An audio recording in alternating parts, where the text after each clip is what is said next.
बिस्मिल्लाहिर्रहमानिर्रहीम। सबसे पहले हम लोग जो है आज इंटीग्रेशन सीखने से पहले हम लोग जो है इंटीग्रेशन के कुछ फार्मूलों के बारे में सीखेंगे। इंटीग्रेशन के फार्मूलों से पहले आपको ये पता होना चाहिए कि इंटीग्रेशन का साइन कैसा होता है। ये इंटीग्रेशन का साइन है, साइन ऑफ इंटीग्रेशन। जहाँ पे भी ये इंटीग्रेशन का साइन होगा वहाँ साथ में dx लाजमी होगा, ठीक है। तो जहाँ पे भी आप क्वेश्चन में इंटीग्रेशन के लामल लगाएंगे वहाँ साथ में dx जो है वो लाजमी लिखेंगे। ये इंटीग्रेशन का साइन है। अब हम लोग देखते हैं कि इंटीग्रेशन कैसे करनी है। इंटीग्रेशन के आगे ना 5 तरह की रकमें आ सकती हैं। नंबर 1 ऐसी रकमें आ सकती हैं जिनके ऊपर पावर हो। नंबर 2 ऐसी रकमें आ सकती हैं जो प्लस हो रही हों। नंबर 3 ऐसी रकमें आ सकती हैं जो माइनस हो रही हों। ऐसी रकमें आ सकती हैं जो मल्टीप्लाई हो रही हों, या फिर ऐसी रकमें आ सकती हैं जो कि डिवाइड हो रही हों। डेरिवेटिव की तरह इंटीग्रेशन में भी आपने ये 5 चीज़ों के बारे में आज सीखना है। ये 5 चीज़ों के बारे में जो बंदा सीख लेता है उसकी इंटीग्रेशन में ग्रिप, इंटीग्रेशन में भी और डेरिवेटिव में भी ग्रिप जो है वो अच्छी हो जाती है। अब डेरिवेटिव में आपने पढ़ा है जैसे कि ये डेरिवेटिव का साइन है और इसके आगे ये एक रकम है x+1। आप ये देखते हैं कि डेरिवेटिव के साइन के आगे रकमें क्या हो रही हैं, रकमें प्लस हो रही हैं। प्लस हो रही हो तो फिर आप क्या करते हैं, वो डेरिवेटिव वाले यानी कि रूल लगाते हैं।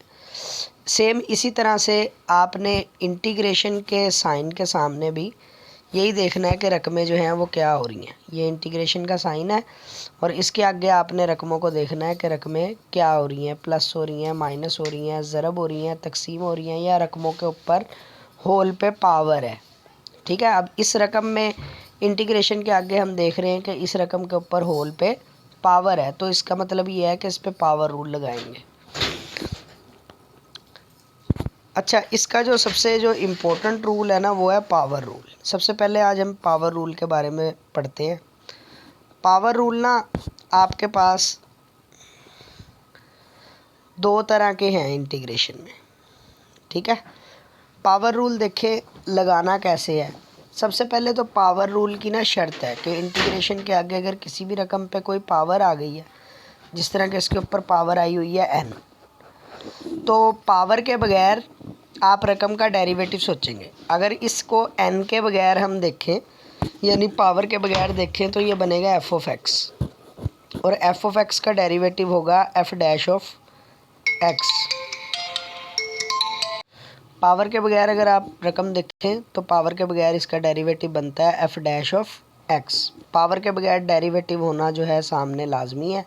अगर पावर के बगैर सामने डेरिवेटिव है तो आप ये करेंगे अगर पावर के बगैर सामने डेरिवेटिव है तो आप क्या करेंगे, इस रकम की पावर में 1 जमा कर देंगे बटा पावर में 1 जमा कर देंगे, ठीक है।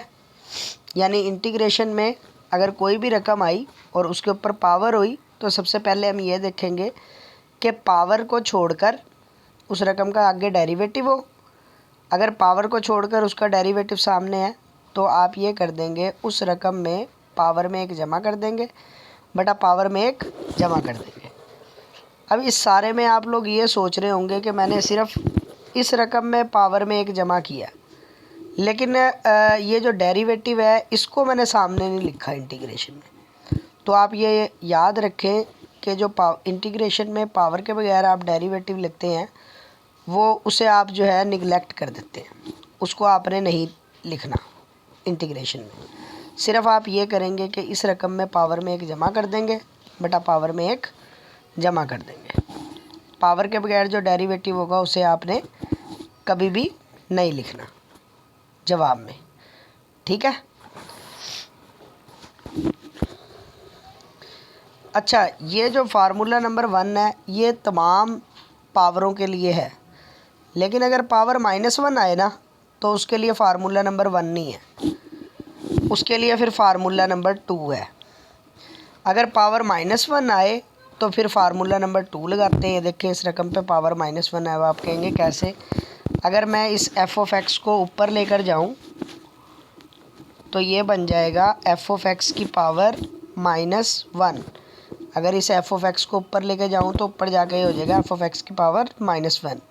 अगर किसी रकम के ऊपर पावर -1 हो और पावर को छोड़कर, इस -1 को छोड़कर अंदर वाली रकम का एफ ऑफ एक्स का डेरिवेटिव सामने पड़ा हो, ठीक है, तो आप क्या करेंगे, तो आप इस एफ ऑफ एक्स को नेचुरल लॉग में लिख लेंगे, ठीक है।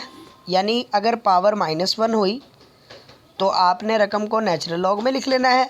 अगर कोई भी दूसरी पावर हुई 2, 3, 4, -2, -3, कोई भी दूसरी पावर हुई तो उसमें आप ये करेंगे कि पावर में एक प्लस बटा पावर में एक प्लस, ठीक हो गया। जो फार्मूला नंबर 2 है, पावर रूल में सिर्फ ये 2 फार्मूले इस्तेमाल होते हैं, लेकिन जो फार्मूला नंबर 2 है ये -1 पावर के लिए है और जो फार्मूला नंबर 1 है ये तमाम पावरों के लिए है। तो जब भी पावर -1 होगी तो आप ये लगा लिया करेंगे फार्मूला, और जब कोई भी पावर होगी तो आप ये लगा लिया करेंगे। लेकिन दोनों में एक चीज़ सेम है, पावर के बगैर डेरिवेटिव सामने होना चाहिए। ये जो अंदर वाली रकम है, पावर के बगैर इसका डेरिवेटिव सामने होना चाहिए, ठीक है।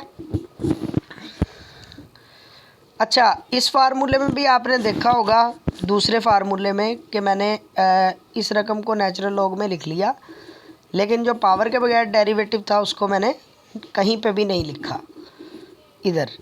तो जो भी पावर के बगैर डेरिवेटिव होता है, मैंने आपको बताया था कि उसे आपने निगलेक्ट कर देना है, उसे छोड़ देना है, ये चंदा होता है, इसको आप नहीं लिखते, ठीक है। तो पावर के बगैर जो भी डेरिवेटिव होगा उसको आपने कभी भी नहीं लिखना, बस इस रकम पे करना है जो भी करना है। लेकिन फार्मूला लगाने के लिए ज़रूरी है कि पावर के बगैर डेरिवेटिव सामने हो, ठीक है। अब हम लोग ना एक एग्जांपल देखते हैं। जिस तरह के इस सवाल में इंटीग्रेशन के आगे एक्स का स्क्वायर है और साथ dx तो लाजमी आएगा, मैंने आपको बताया था जहाँ पे भी इंटीग्रेशन आता है वहाँ पे साथ dx ज़रूर आता है। अब हम देख रहे हैं कि इंटीग्रेशन के आगे x का स्क्वायर है, यानी x के ऊपर पावर है। मैंने शुरू में आपको बताया था कि सिर्फ 5 चीज़ें हो सकती हैं, पावर हो सकता है, प्लस हो सकता है, माइनस हो सकता है, ज़रब हो सकता है, तकसीम हो सकता है। हमें यहाँ पर पावर नज़र आ रही है तो इसका मतलब पावर रूल लगेगा, ठीक है। तो पावर रूल लगाते हैं। पावर रूल मैंने आपको बताया कि सिर्फ 2 हैं, ये है और ये है। ये फार्मूला नंबर 2 जब लगाना है जब पावर -1 हो, और फार्मूला नंबर 1 जब लगाना है जब कोई भी पावर हो, कोई भी दूसरी पावर हो, तो फार्मूला नंबर 1 लगाना है। अब क्योंकि इसके ऊपर स्क्वायर है तो इसलिए हम लोग फार्मूला नंबर 1 लगाएंगे, ठीक है। अच्छा, फार्मूला नंबर 1 लगाने के लिए आपके पास ज़रूरी है कि पावर को छोड़कर रकम का सामने डेरिवेटिव हो।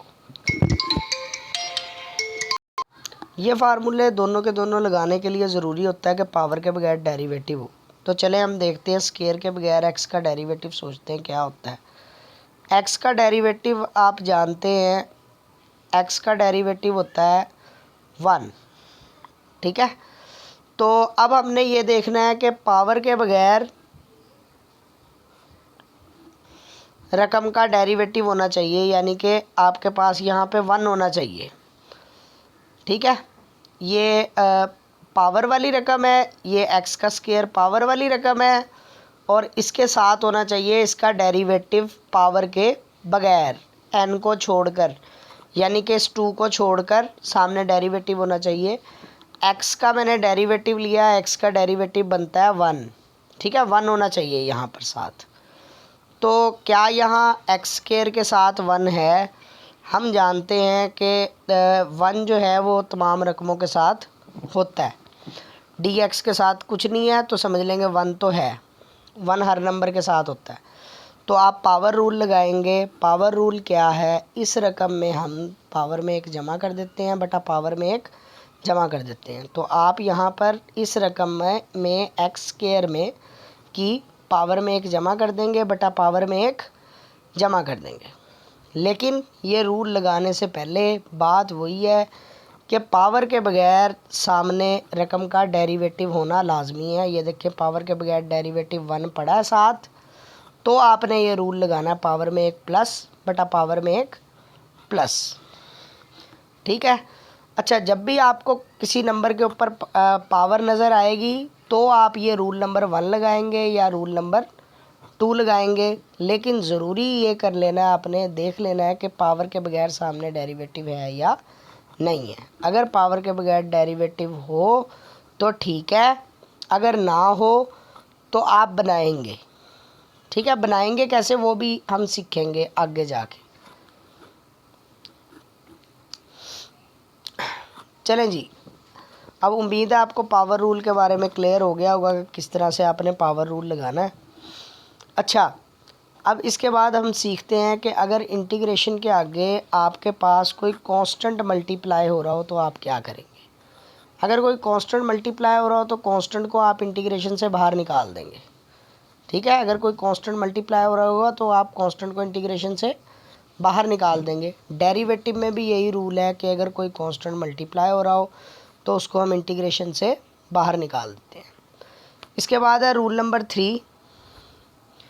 रूल नंबर 3 क्या है कि अगर इंटीग्रेशन के आगे रकमें प्लस माइनस हो रही हों, प्लस हो रही हों या माइनस हो रही हों, ये जो रूल नंबर 3 है ये प्लस के लिए भी है और माइनस के लिए भी है। अगर अब हम यहाँ इंटीग्रेशन के आगे देख रहे हैं कि रकमें एफ ऑफ एक्स और जी ऑफ एक्स प्लस माइनस हो रहे हैं, तो आप क्या करेंगे, प्लस हो रहे हो या माइनस हो रहे हो तो आप ये करेंगे, पहले आप लिख लेंगे इंटीग्रेशन एफ ऑफ एक्स के साथ, पहले की अलग इंटीग्रेशन कर लेंगे, एफ ऑफ एक्स के साथ अलग इंटीग्रेशन लिख लेंगे, प्लस जी ऑफ एक्स के साथ अलग इंटीग्रेशन लिख लेंगे। दोनों के साथ अलग अलग इंटीग्रेशन लिख देंगे। ठीक है, अगर रकमें प्लस या माइनस हो रही हो तो आपने क्या करना है, पहले के साथ अलग इंटीग्रेशन, दूसरे के साथ अलग इंटीग्रेशन, जैसा कि मैंने यहाँ पे लिख के दिखाया हुआ है।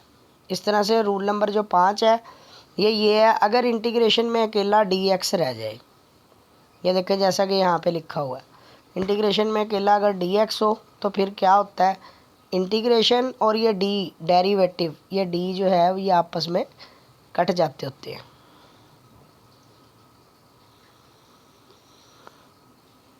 ठीक है, इंटीग्रेशन और डेरिवेटिव आपस में कट जाते हैं तो आपके पास बच जाता है सिर्फ एक्स। इंटीग्रेशन ख़त्म हो गई है तो इसलिए लास्ट में सी लगाएंगे। जब भी इंटीग्रेशन ख़त्म हो जाती है तो लास्ट में सी लगाते हैं। ये देखें इस वाली एग्जांपल में भी इंटीग्रेशन ख़त्म हो गई है इस स्टेप में, तो आप लास्ट में प्लस सी लगा लेंगे, प्लस सी।